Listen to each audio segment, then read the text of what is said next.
pray. Father, you're so beautiful. You're amazing. We're going to start with you. We commit MS Stars and all of us unto you as you speak to us tonight. We surrender ourselves unto you. You are a good God. Thank you for MS Stars leadership and the support that we get all the time, almost over 8 years. You're beautiful, God. We love you and we thank you. And it's in Jesus' name I pray and believe. Amen. Reverend Boy, for disclaimer, please. I want to welcome each individual that has joined us this evening. We are going to have a presenter that is Dr. and Bishop Pini Mudhe. This is earned doctorate, not honorary. It's important I say that. We are going to record the first few minutes on YouTube, and therefore we'll be able to share it with our brothers and sisters. My name is Reverend Wambui, W-A-M-B-U-I. I'm trying to help AI, Chat, GPT, and everyone else that is not pronouncing or writing my name well. I am reading a disclaimer on behalf of Mental Health Staff Association, and it's here it is. Relax. Breathe in with your nose and breathe out with your mouth. Breathe in and breathe out. I know you have been through your work and family, and so it's important for you and for me to relax so that I can now read the disclaimer. Suggestions made here tonight are never a diagnostic impression, a substitute for treatment or follow-up activities that are required and consented to by your doctor, your psychiatrist, your therapist, or your counselor. And for follow-up activities, we encourage you, even if you have negative side effects, please do not practice being your self-person doctor. Reach out to your doctor and let the office or the clinic know, because there is help which is available for all of us. We want to share with you a few numbers that our Mr. Kevin will be able to post. In the meantime, I do want to read our theme, which is from Proverbs chapter 11 and 14. In the multitude of counselors, there is safety. Welcome this evening.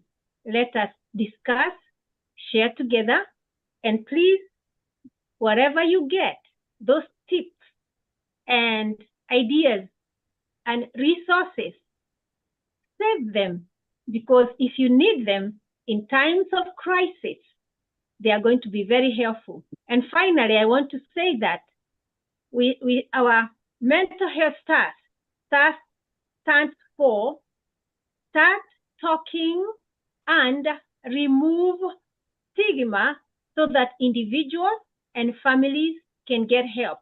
Thank you, Mr. Kevin. He's posting those hotlines for us, and if you need help, we can repeat this later. Thank you. I'm returning the mic to Reverend Anthony Kamnau. All right, Bishop, you're welcome. I want to introduce Bishop is one of our leaders. You can go ahead and share. Thank you so very much. Thank you, everybody, for being here. I wish to thank everybody who is in this forum. Indeed, I was not ready to be in the meeting today because, like you know, I have a sister who parted from us on Friday, and we have not been relieved of that fever. Now we are dealing with the effects of alcohol and drug addiction. Effects of alcohol and drug addiction. And when I'm thinking about this, because I have these people, and I'm used to see their behaviors and everything, I see there is one of the worst effects of addiction in with these two vices is chemical imbalance in the brain, which renders them very sensitive. They will be irritated very fast. They will develop anger and react negatively to anybody, even those who are helping them. And it's not their fault. The impulses in the brain become so active in them that they react without their will. They have a sense of self-guilt because it is not that they do not know what they do. They know they are driving themselves into this alcohol taking or drug taking.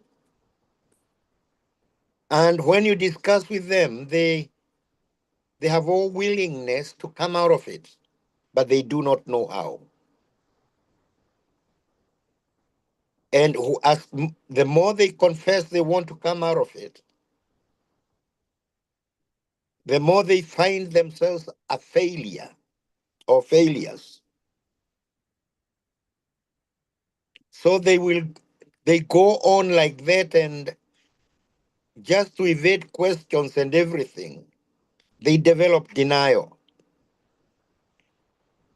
One who was seeing he has failed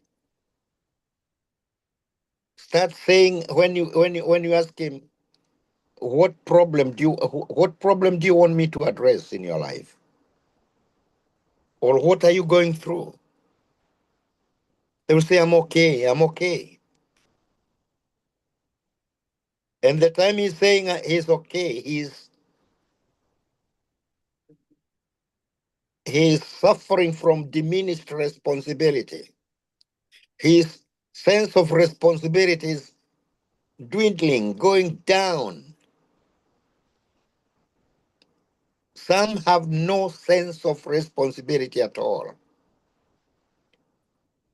And he develops suspicion that keeps those people who can help them away.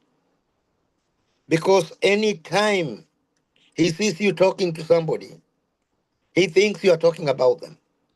They become very sensitive.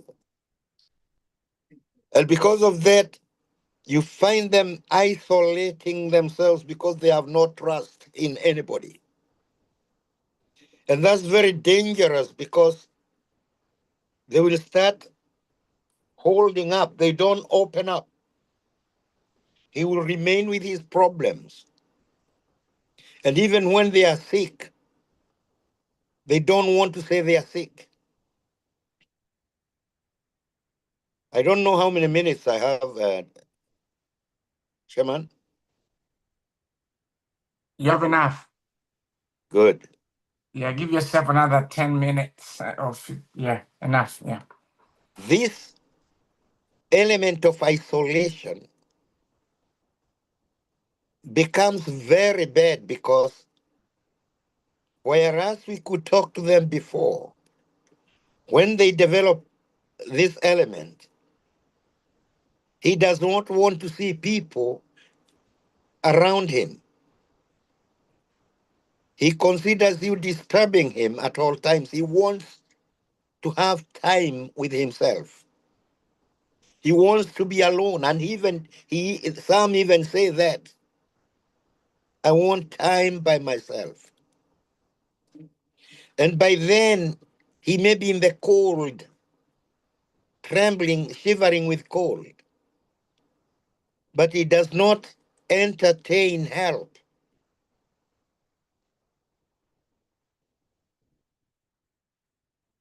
Because of this isolation, I think they have flashbacks on how they used to be successful, how they used to earn, how they used to have a family, children and the wife, or children and husband, and they develop a sense of defeat or failure. They start considering their mates, their age mates, or their schoolmates, where they are, the ones they know. And let me tell you, this is very torturous on the mind. And they see they were left behind. They don't see any room for improvement. And this is the point where suicidal tendencies or thoughts develop. They begin passing the buck. They do not own their mistakes. They will always pass these mistakes to someone. There is nothing they find that they are responsible for. And finally, because there's another meeting I'm pushing somewhere, I had said they lose temper very much. They develop this anger and can be violent anywhere. Their irritation can come anytime. They can react to almost nothing. You are talking well with them, you find him reacting out of nothing, misunderstanding you or being suspicious of you. He reacts until he sweats. Because from there he will hold up on you. It doesn't matter. They don't count how you are helping them. They don't count the loss they will suffer. They will just pull out. Brethren, we need to help these people. We need to know there is someone out there suffering without bitterness. Gogiwa Thiongo wrote a book like that, Suffering Without Bitterness. There are very many people around that suffer without bitterness because they have shut up. They are not speaking it out. Those that speak out is easy to help. But when one shuts up, you look at them, you know they need a lot of help. But they won't entertain anything from you. You fail to understand what you will do. And you will not discuss with others about them, except if you can get their relatives. So we need to forbear with them and do what we can do to build rapport with them, whatever time it takes, that they accept to open up, that we can know what they are going through. Over to you, Chairman. Yeah, sorry for your loss. We're praying for you. Good discussion. Kevin, do you want to add something, please? Hello, can you hear me? Yes. All right, thank you. Thank you, Dr. Penny, for sharing. This is really, really passionate, and nobody else has a better fit than Dr. Penny. He sees this every day. You can hear it in his voice. And this is just a cry we have for our community. It's one of those things that there is a solution for it. And unfortunately, most of us, it's men who really suffer with this.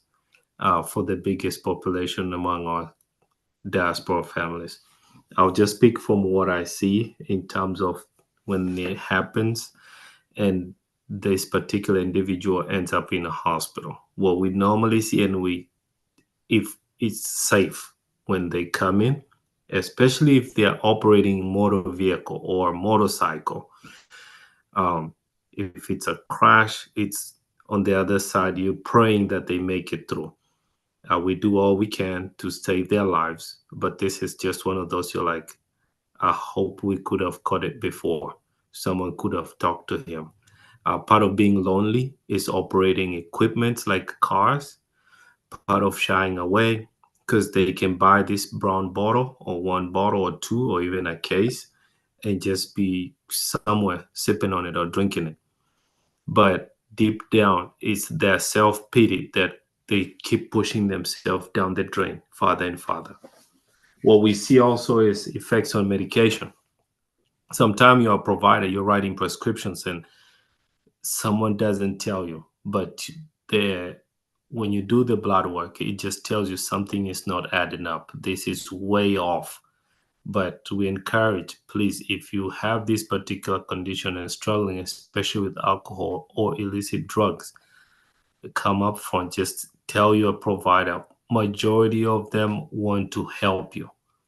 It's really catastrophic when you're at home with that medication to help you for probably a comorbidity. It could be diabetes, hypertension, or blood clots, and then it's working way past the good outcome that we want and leading to catastrophic. Either someone comes with a bleed, or sometimes is sedation that's excessive just due to the consumption of excessive alcohol and medication. It really puts a really, really bad place for that individual. So what I'm saying is this. I know you've had the effects. It's really something that we can put a stop to. First thing that we try from my side as a practitioner, we try to win the trust of the individual. Sometimes it's just more than one appointment. You want to create their trust. You want to create their relationship, and just don't be judgmental. If they come to you, you know, it's a brother, husband, a neighbor, and you try to engage with them, don't give up, whatever it takes. It might be just, hey, you okay? They might snap on you on the first time, but just keep it up. You know, just keep a safe distance. You don't want to be harmed, but that's consistent checking in on them, know their whereabouts. It starts to build something in them, and they might reach out to you for some help. And that help, it might be just you picking a call and giving them guidance, or dropping them off somewhere, or passing not to buy their bottle for that day. Or they might just sit down and talk with them, or have a counselor that can reach out to them. So there are different opportunities and options out here. We want to encourage our men. Please don't be quiet and drown in this. While there are solutions, there are things out here. We're in a country that has a lot of resources, and you can tap into. If you have insurance, there's a fear of losing your job. You have FMLA that you can use.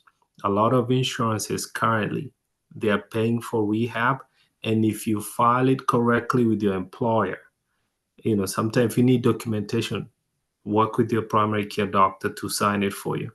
You can go and seek a rehab assistance to get off this, and to go over successfully how to completely wean off and get this off your system. But sometimes you might need to separate yourself from your normal environment. And at discharge, if you know for sure going back to that environment will put you at a risk of going back to that behavior, let your coordinator or case manager know, hey, I'm willing to move. I would like to be connected with a different housing system, or I'm looking forward to moving to an apartment somewhere else different. There are these resources in the community, so you don't end up back in the neighborhood, passing through the same block to buy or see the same atmosphere, same friends. So you want to be comfortable just going somewhere for some time and get their help. Rehab treatment is there. Insurances are paying for it. Family, be supportive of this. Check on them. Hey, how you doing? Is it going well? If you go for a visit, check on them. Even if it's the clergy, just that helps so they don't think they're casted out. But there's that support. Hey, we're proud of you. Keep going. If they come back and fall, take them back. Don't feel bad. You care about them that much that doing the right thing for them is to take them back there. And sometimes it's a painful journey, but they just work with them on this. We want to save a life, whatever it takes.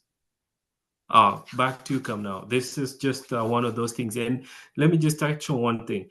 As we get closer to this part of the year, we see it more often in terms of people coming worse because they sometimes out of drinking and smoking, it gives you some sort of utopia and you don't realize it's cold and they sleep. How you think they survive outside in the cold, rainy weather? They have drunk and probably fell asleep. And it starts with their toes, their fingers turn color. So we can try to go around this, but we need to really embrace these people in our community. Just showing love and then pointing them to the right direction. Don't show love and buy them another bottle or buy them another blunt or take them to the dope or drug dealer. No, show them love, do it the right way. It hurts, yes, but let's stay on it.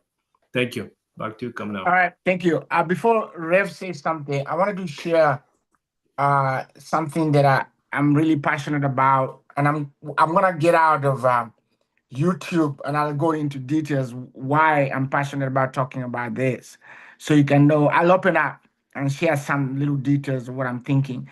It says alcohol causes common effect: drowsiness, slow reaction time, euphoria, and then potential health risk: liver disease, heart issues, accident dependency. So sometimes, I'm on a YouTube and I see sometimes video popping up, and you see people being stopped by the police and they're given tests. They're told stand and walk in a line. I was like, man, when you drink, you get in a lot of trouble. And some of them are shaking. The other day, I saw a guy that was caught, him and his two sons. He was driving, but he was going off. And he was asked, where are you going? He's saying he's going to Florida. And he was already 200 miles away from Florida. And then he was stopped and he was saying, and then he was asked, where are you going? I say, I'm going to Florida. And say, you are away from Florida. You're going towards Alabama. And he was given test. He was told to stand with his one leg. He couldn't. And he was told to walk in one line. I was like, man, I started practicing. I was like, man, I don't want to be stopped. So I don't drink, but it's good to have knowledge. It was sad to see that man going through what he went through. And at the end of the day, he ended up going to jail. But the sad part is he kept saying, oh, I don't want my son to see it.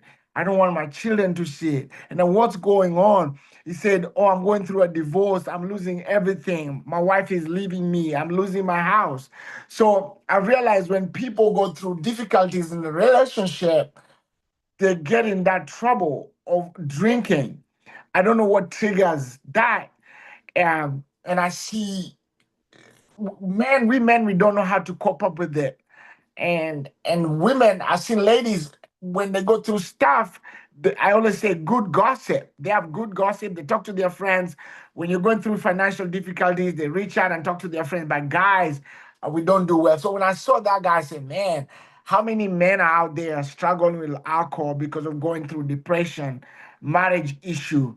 And now instead of coming out and getting better, they get worse because you go to jail, you lose your job. The devil is a liar. So after the video, I'll share something else that that's dear to me and why I decided in my life not to drink. I used to go dancing a lot, but I escaped an issue of drinking because of a story. And I'll share after we come out of YouTube if you can wait. Anybody else? Go ahead, Rev. God bless you. Good evening. I want to share a few tips about alcohol and drug addiction as it affects children and youth. That's my area, especially those who are in school. I must share from my notes before Google was born. However, because of practice and I live among people, I am just going to say that I took a class at the university at graduate level for community response, and actually I showed up in Alcoholic Anonymous, which is a good group that helps alcoholics or alcohol addicted individuals. They were, number one, they were shocked.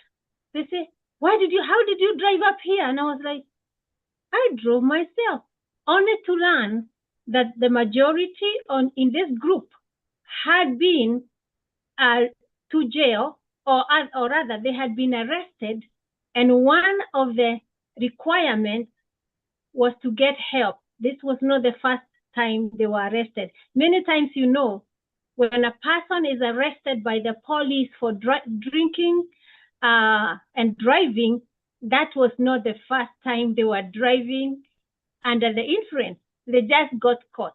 And that's why when people are in jail, they have the highest level of denial. They always say that it was the only first time, because that is the first time you were arrested. I want to caution immigrants at this time. As always, I have seen people with permanent resident status. I have known them in face-to-face in my community of diaspora, deported only because of A and D issues. It is like unforgivable. I think Georgia still have 3 strikes and you're one, and 3 strikes and you're out. And by the way, many states have the same. But I want to mention about young people and say this: if you're a child of an alcoholic, you are not alone.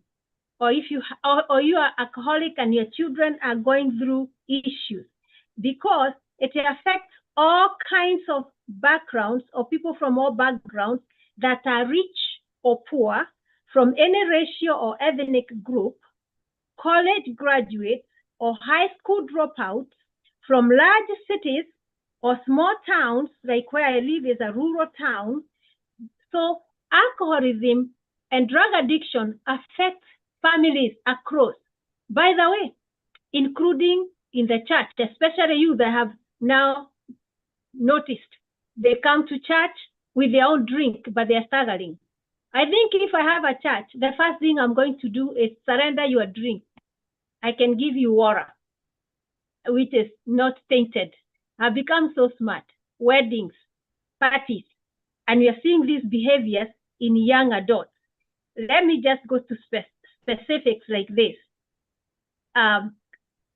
Children of alcoholics face special risks, like they are more likely than others to become alcoholics themselves. Research shows that children of alcoholics are 2 to 4 times more likely than other children to become alcoholics. They are also more likely to marry alcoholics. They choose partners who are alcoholics or who have other addictions, like misery loves company.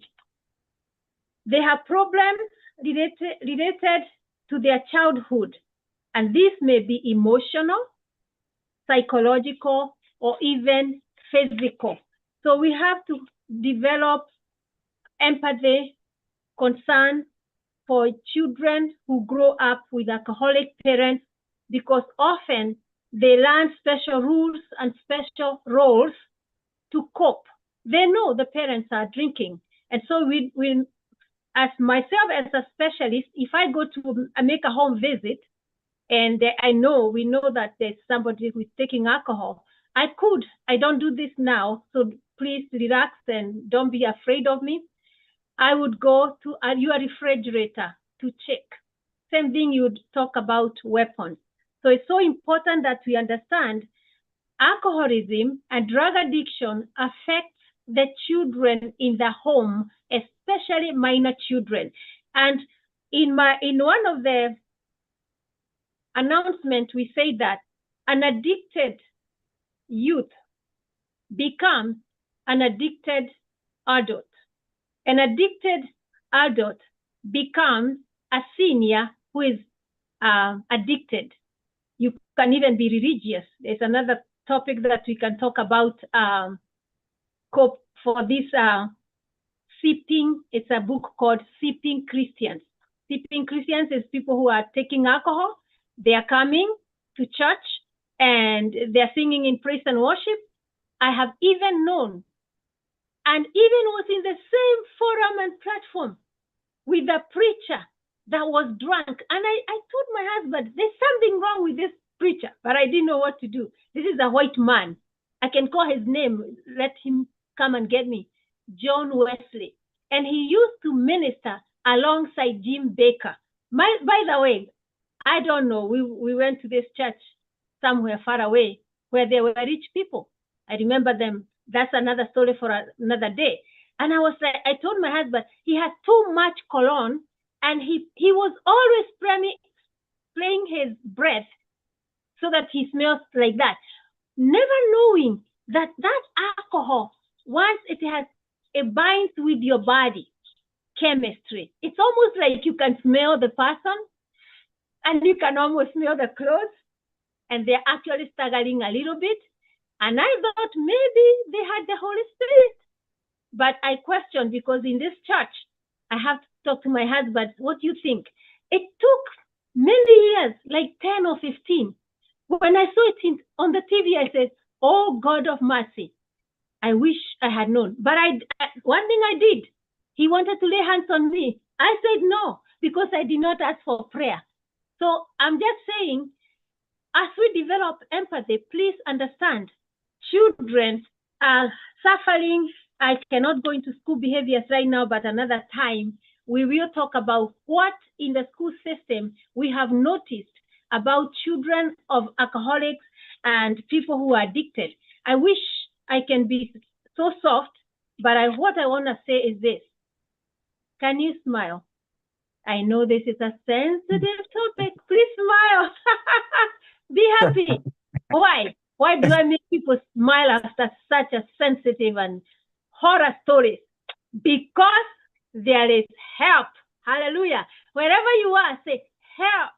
In the United States, 50 states and all the territories, Yes. help is available. There are resources. And I encourage you, feel free, even after this broadcast has concluded, reach us if you need help. I trust that we have shared some of the resources already where you can call. And by the way, it is okay also to call 988. It is our emergency number for mental health issues.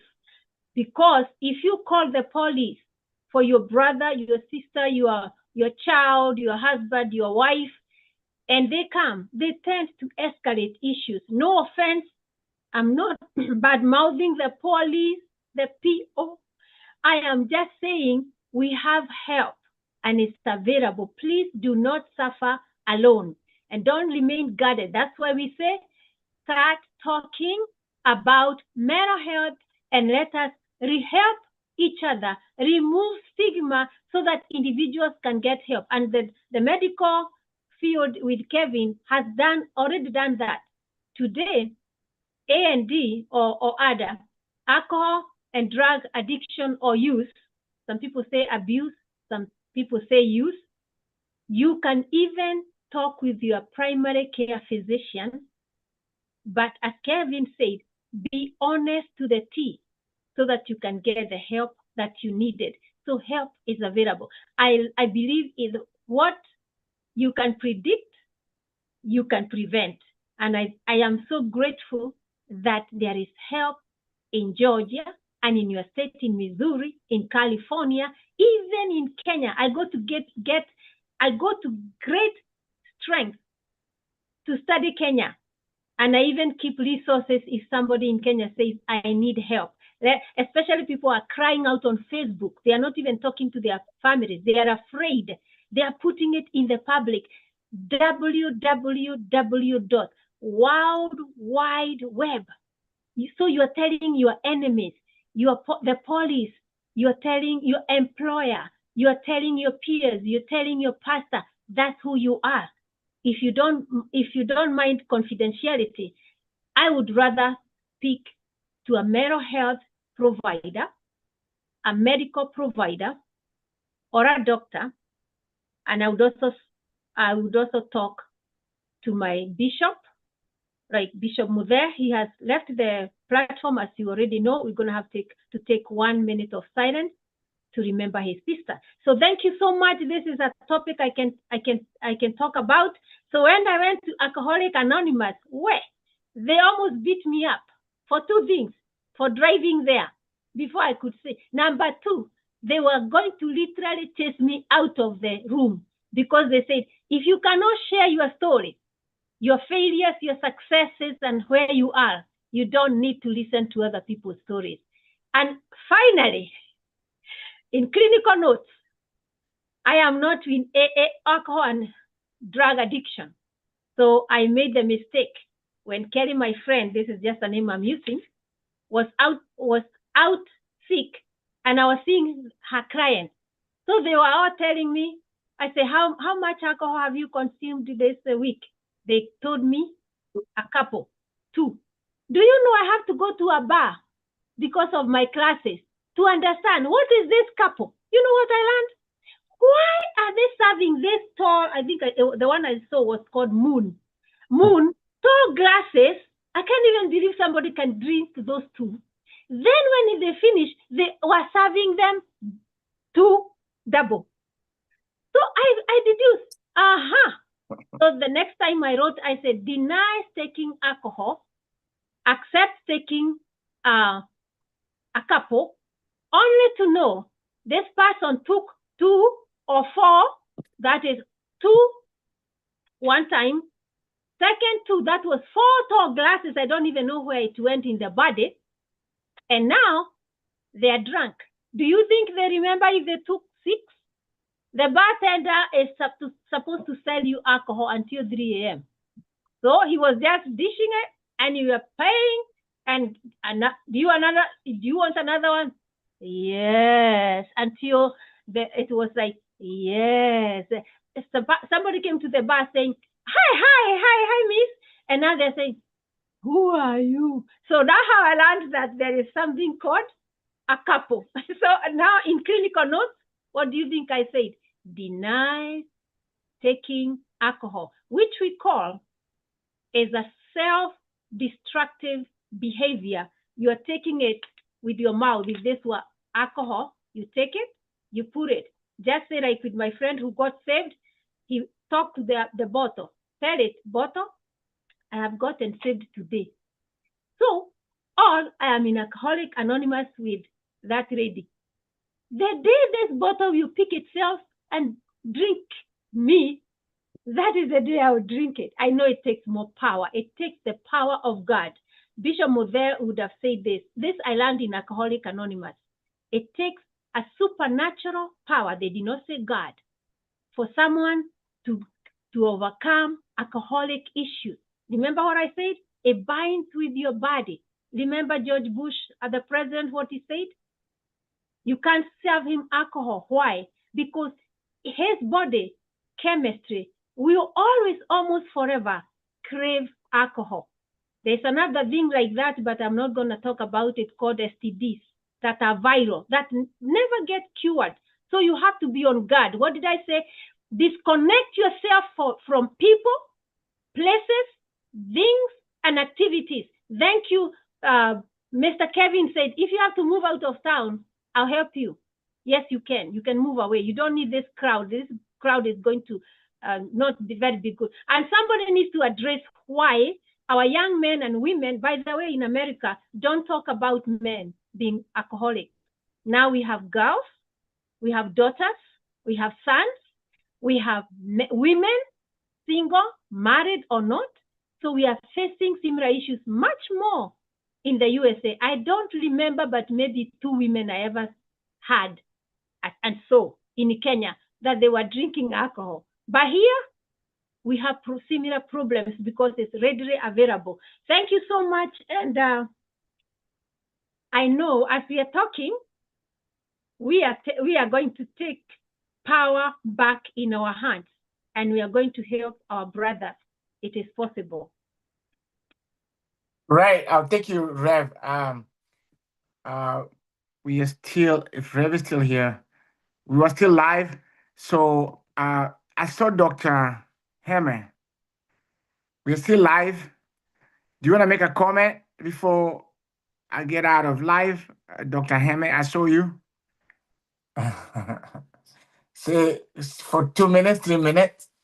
You want to add anything?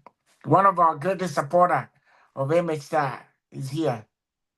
We can't hear you. Otherwise, I'm going to disconnect on YouTube. Thank you, everybody, for coming. Can I make a demand? Go ahead. I always love when Muzalendo is with us. And we want to hear some comments. If he's available, then you get on YouTube. He always shares deep thinking issues that are relevant to our daily lives. Muzalendo, yours. Oh. All right, doctor, go ahead. We have no Your sound. audio. He's you're unmuted, but no sound. Can you check your sound, Dr. Ari? Can I say something as we wait on his audio? Yes.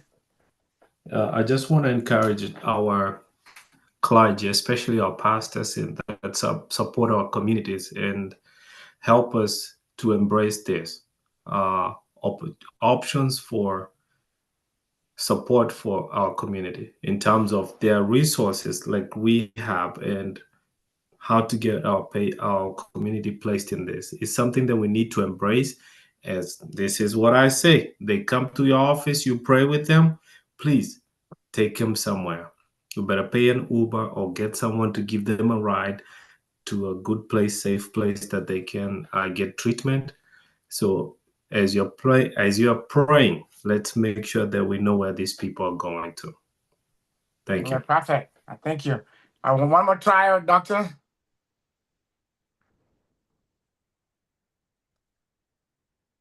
Hey. So, Muzalendo. Okay. As we wait for them, I'm gonna get out Jane. Anyone? I see Jane here. Anyone? I don't know why we can't hear you. You have so much to share, but we can't hear you. You wanna check your sound? Okay. I can't hear you. All right, we're gonna get out of YouTube, and then I can share a little.